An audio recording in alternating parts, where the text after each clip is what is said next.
بسم اللہ الرحمن الرحیم۔ کہتے ہیں کہ ان القاب کو، ان صفاتی نام کو جو انہوں نے اپنے لیے ترجیح دیا اور یہ نام اپنے رکھے، اس کے پیچھے بہت سارے علل، بہت سارے اسباب ہیں، جن میں سے بعض اسباب کا ذکر علامہ بکر بن عبداللہ ابو زید رحمۃ اللہ علیہ نے اپنی کتاب کے اندر ذکر کیا ہے۔ یعنی یہ جو نام ہے اہل الحدیث، اہل الاثر، سلفی، ان ناموں کا انتخاب کیوں ہوا؟ حدیث سے پہلے آئی تھی نا، جس میں آیا ہے کہ مسلمان اور مومن اللہ تعالیٰ نے نام رکھا ہے نا؟ تو اب مومن مسلمان تو ہیں ہی، یہ نام تو موجود ہے، لیکن اس نام کے ساتھ جو صفاتی نام، جس کو القاب کہتے ہیں، لقب، سمجھ رہے ہیں نا؟ جو صفاتی نام، جو خوبی بیان کرنے والی چیز ہے، یعنی ایک آدمی کا اپنا ایک نام ہے، عبداللہ ہے، عبد الرحمن ہے، مثال کے طور پر، یہ کیا ہے؟ یہ تو نام ہے۔ جیسے مسلمان ہے، مومن ہے، یہ تو نام ہے۔ اس کے بعد کچھ خوبیاں ہوتی ہیں آدمی کے اندر، کچھ صفات پائے جاتے ہیں کہ بہت اچھا لکھ سکتا ہے، بہت اچھی تقریر کر سکتا ہے، بہت اچھا مطلب رائٹر ہے، بہت اچھا مصنف ہے، بہت اچھا ڈرائیو، کوئی بھی چیز، تو وہ جو ایکسٹرا چیز ہوتی ہے نا، خوبی اس کے اندر پائی جاتی ہے، اس کو کیا کہتے ہیں؟ اسی کو صفاتی نام کہتے ہیں یا لقب کہتے ہیں، جو بھی آپ کہنا چاہیں کہہ سکتے ہیں۔ تو اچھا، اس لیے یہ بھی اعتراض جو ہے نا، جو لوگ کرتے ہیں کہ اللہ نے مسلمان نام رکھا ہے، مومن نام رکھا ہے، آپ اہل حدیث کیوں کہتے ہیں، سلفی کیوں کہتے ہیں؟ یہ بھی اصل میں جہالت پر مبنی ہے، لا علمی پر مبنی ہے، کیونکہ مسئلہ یہ نہیں ہے کہ جو اپنے آپ کو اہل حدیث کہتے ہیں، سلفی کہتے ہیں، وہ اپنے آپ کو مسلمان نہیں کہتے ہیں، یعنی نام چھوڑ دیا، دوسرا نام لے لیا، ایسا نہیں ہے۔ وہ نام مسلمان مومن کا تو ہے ہی، لیکن یہ صفاتی نام ہے، یہ کچھ خوبیاں پائی جاتی ہیں، ان خوبیوں کی وجہ سے یہ خوبیوں والے نام، صفات والے نام اپنے لیے منتخب کیے گئے ہیں۔ اس کی وجہ کیا تھی؟ یہ نام کیوں آ گیا؟ اس بارے میں شیخ بکر بن عبداللہ ابو زید رحمۃ اللہ علیہ نے، جو ان کی کتاب ہے، مستقل نام آ رہا ہے، حکم الانتماء الی الفرق والاحزاب والجماعات الاسلامیہ، یعنی کیا مطلب؟ فرقوں، ٹولیوں، ایسے ہی اسلامی جماعتوں کی طرف نسبت کرنے کا حکم، اس کی نسبت کرنے کا حکم، اس عنوان سے بکر بن عبداللہ ابو زید رحمۃ اللہ علیہ کی کتاب ہے۔ اس کتاب میں انہوں نے اسباب بیان کیے ہیں کہ اہل حدیثوں نے، سلفیوں نے یہ سارے القاب، صفاتی نام کیوں اپنے لیے منتخب کیے۔ یہ وہی بکر بن عبداللہ ابو زید رحمۃ اللہ علیہ ہیں جو چوٹی کے امام ہیں، چوٹی کے عالم ہیں، اور منہج سلف پر ان کی تحریریں خاص طور پر بہت زیادہ قیمتی ہیں، اور ان کا موقف اور ان کا اسٹینڈ بہت ٹھوس ہے۔ اس سلسلے کی 2 کتابیں ہمارے سامنے بہت بنیادی طور پر موجود ہیں، جس کا اردو ترجمہ بھی الحمدللہ صوبائی جمعیت اہل حدیث ممبئی نے کیا اور اس کے بعد اسے شائع کیا۔ ایک ہے حلیۃ طالب العلم، طالب علم کا زیور۔ یہ کتاب ہم تمام علماء کے لیے، طلباء کے لیے بہت زیادہ مفید ہے۔ ہمارا زیور اس پہ بیان کیا گیا ہے، اور زیور بیان کرنے کے بعد، زیور آدمی جب زیب تن کرتا ہے، زیور پہنتا ہے، تو اس سے وہ خوبصورت ہو جاتا ہے۔ تو خوبصورتی کس چیز میں ہے طالب علم کی، وہ بیان کیا گیا اس کے اندر۔ ساتھ ہی ساتھ طالب علم کی خوبصورتی کو، اس کی زیب و زینت کو بگاڑنے والی چیزیں کیا ہیں، ہے نا، اس کو بدنما کرنے والی چیزیں کیا ہیں، اس کا بھی تذکرہ اس میں کیا گیا ہے۔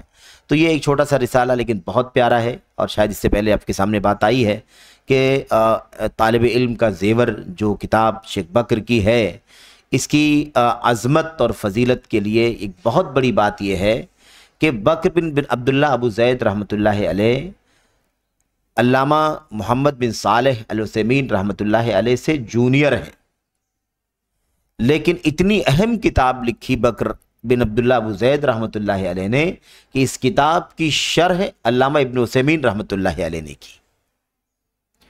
تو تقریباً 400-500-600 صفحات پر وہ کتاب ہے، جبکہ یہ رسالہ مشکل سے 100 صفحے میں ہے، لیکن اس کی شرح کتنے میں کی ہے؟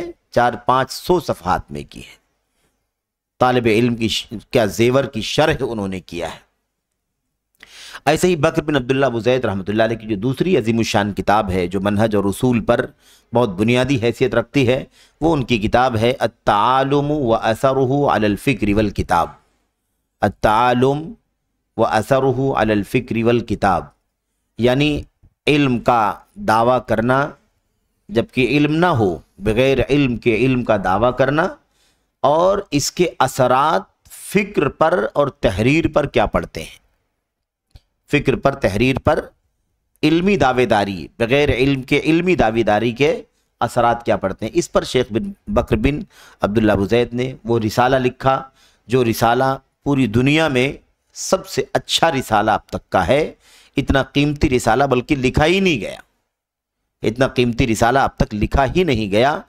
جن لوگوں نے بھی اس پر گفتگو کی، کہا اس قدر جامع رسالہ ہمارے سامنے پہلی بار علامہ بکر رحمۃ اللہ علیہ کے ذریعے سے آیا ہے۔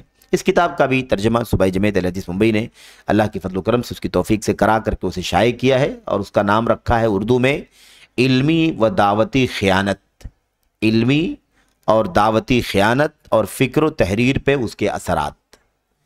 تو علمی اور دعوتی خیانت یعنی علم کے بغیر علمی کام کرنا، علم کے بغیر دعوت کا کام کرنا، یہ دراصل علم کی خیانت ہے، اور ایسا کرنے کے برے اثرات پڑتے ہیں تحریر پر بھی اور فکر پر بھی۔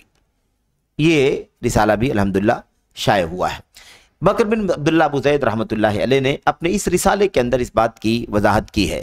کیا کہتے ہیں؟ صاف کہتے ہیں کہ یہ جو نسبتیں ہیں سلفی، اہل حدیث، اہل الاثر، اہل السنت والجماعت، جماعت، یہ سارے جو الفاظ ہیں نا صفاتی نام، کہتے ہیں یہ نسبتیں امت اسلامیہ سے الگ نہیں ہیں۔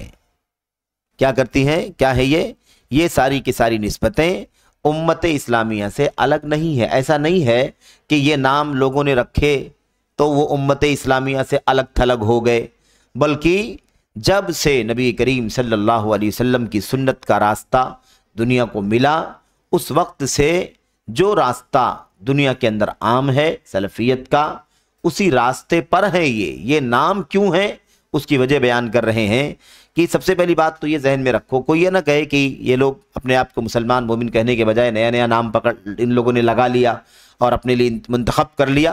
ایسا نہیں ہے۔ سب سے پہلی بات یہ ہے کہ یہ ساری کی ساری نسبتیں تمام اس پورے کے پورے اسلام کو شامل ہیں، پورے کے پورے اسلام کو شامل ہیں۔ یعنی کیا مطلب؟ بہت سارے فرقوں نے اپنے نام رکھے ہیں، لیکن وہ فرقے پورے اسلام کو شامل نہیں ہیں، کسی ایک زاویے کو شامل ہیں، کسی ایک زاویے کو شامل ہے۔ رافضیت کو آپ لے لیجئے، کس کو؟ رافضیت کو لے لیجئے۔ رافضیت کا جو فرقہ ہے رافضی، روافض جس کو شیعہ ہم کہتے ہیں، اب ان کا دھرم کیا ہے، ان کا عقیدہ کیا ہے؟ آپ دیکھو ان کا پورا دین کہاں گھومتا ہے؟ صرف اور صرف نبی کریم صلی اللہ علیہ وسلم کے آل بیت کے ارد گرد گھومتا ہے۔ بقیہ امت کے سارے لوگوں سے کیا ہے؟ یہ الگ تھلگ ہے کہ نہیں؟ ایک مثال ہے یہ، ایسی بہت ساری مثالیں ہیں۔ ایسے آپ تقلیدیوں کو دیکھ لو، جو اندھی تقلید کرنے والے لوگ ہیں، وہ اس سے اوپر نہیں اٹھتے کہ ہمارے اماموں نے کیا کہا ہے، ہمارے اماموں کی کیا تعلیم ہے۔ کتنا خطرناک مسئلہ ہے۔ ایسے آپ دیکھ لیجئے اخوانیت کی فکر ہے نا، مودودیت کی فکر ہے، اس میں چند شخصیتوں کے علاوہ کسی اور کو خاطر میں نہیں لایا جاتا۔ چند شخصیات کی فکر، ان کی تحریر، ان کا نظریہ اور ان کا مشن جو بھی ہے، اسی کو خاص طور پر بنیاد بنایا جاتا ہے اور اسی کی سب کو دعوت دی جاتی ہے۔ اسی لیے آپ کو بہت وضاحت سے یہ بات ملے گی، باقاعدہ لوگوں نے اپنی کتابوں میں اس بات کو لکھا کہ اس دور میں دین کی دعوت کا کام حسن البنا کے مشن پر کرنا ضروری ہے، کیونکہ اسی سے دین کا کام اس دنیا میں ہو سکتا ہے۔ قرضاوی نے لکھا اپنی کتاب کے اندر، سمجھ رہے ہیں؟ جماعت اسلامی والے صرف اور صرف تفسیر کی کتاب میں تفہیم القرآن کو پکڑ کر کے بیٹھے ہوئے ہیں، اور وہ کہتے ہیں کہ اتنی سلیس ہے، اتنا سمپل ہے، اتنا آسان ہے کہ اس وقت دنیا میں قرآن کی تفسیر کو سمجھنے کے لیے، قرآن کی تعلیم کی دعوت دینے کے لیے اتنا آسان اور اتنی اچھی زبان میں کوئی تفسیر موجود نہیں ہے۔ سمجھ رہے ہیں؟ آپ کو اس طرح سے کوئی ایک تحزب یعنی ایک کنارے کی طرف چل کر کے کسی ایک چیز کو پکڑ کر کے بیٹھنے والی بات پورے سلفی مشن میں نہیں ملے گی۔ سلفیت کہتی ہے کہ کتاب، سنت، صحابہ کا راستہ یہ آپ کا راستہ ہے۔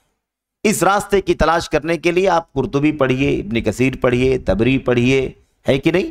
اس کے علاوہ اور جتنی تفسیریں بعد میں لکھی گئیں، ہر دور میں جو بھی تفسیریں سلف کے مشن پر لکھی گئیں، اس کو آپ پڑھو، اس سے حاصل کرو۔ کسی شخصیت سے جڑ کر کے ہم کو نہیں رہنا ہے۔ ہمارا اصل مشن کیا ہے؟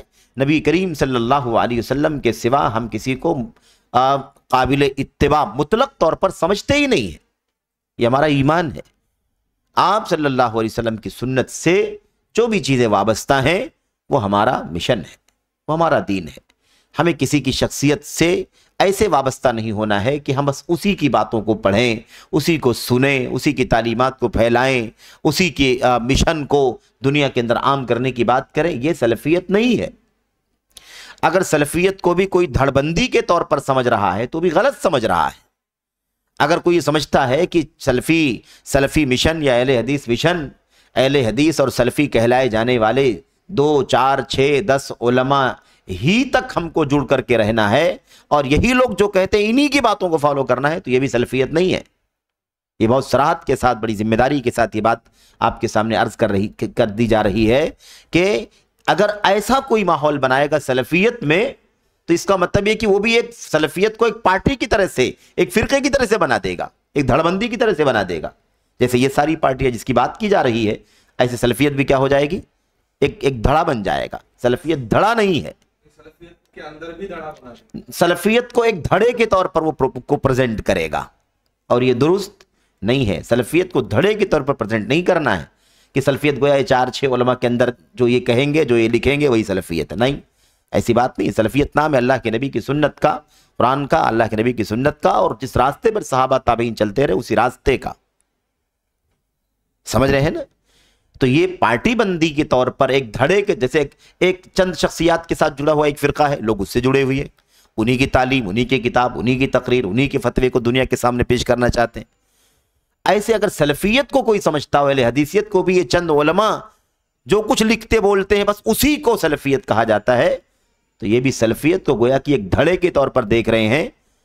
مثال کے طور پر کوئی اہل حدیث اٹھے، کوئی سلفی اٹھے اور کہے کہ فلاں صاحب فلاں عالم ہے، ان کی کتابوں میں یہ لکھا ہوا ہے، ہم کو اس کو فالو کرنا چاہیے، اسی کو پھیلانا چاہیے، اسی کو عام کرنا چاہیے.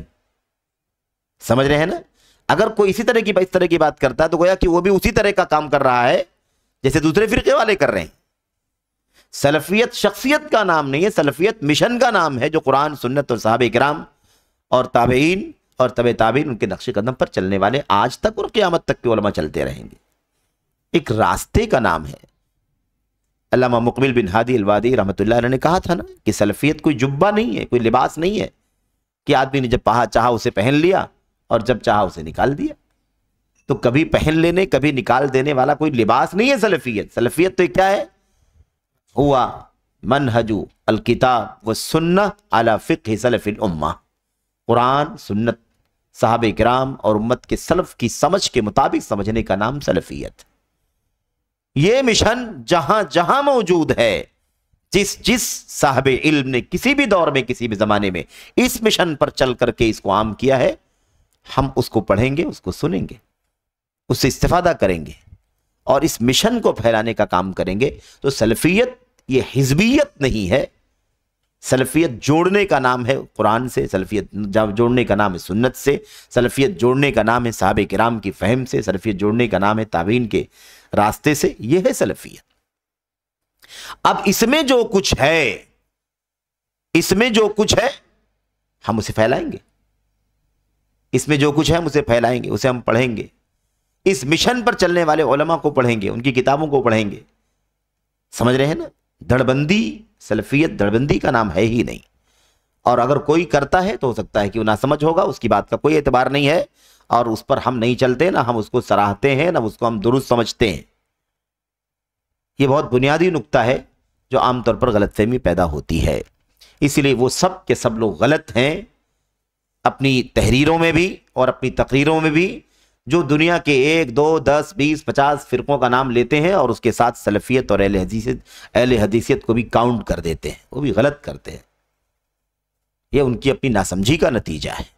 اور یا پھر کسی کمزور یا کسی ناسمجھ جس نے سلفیت کو اسی طرح سے پریزنٹ کیا ہو، اس کو بنیاد بنا کر کے یہ بات کر رہے ہوں گے وہ، لیکن اصلاً یہ بات درست نہیں ہے.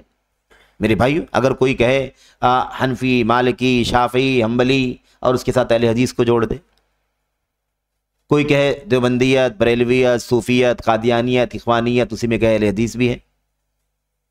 سمجھ رہے ہیں؟ تو اس سے بدترین ظلم تاریخ میں کچھ نہیں ہو سکتا. کسی کی شخصی غلطی، کسی کی ذاتی غلطی کی بنیاد پر سلفیت کو مجروح نہیں کیا جا سکتا. سلفیت نام ہے مشن کا.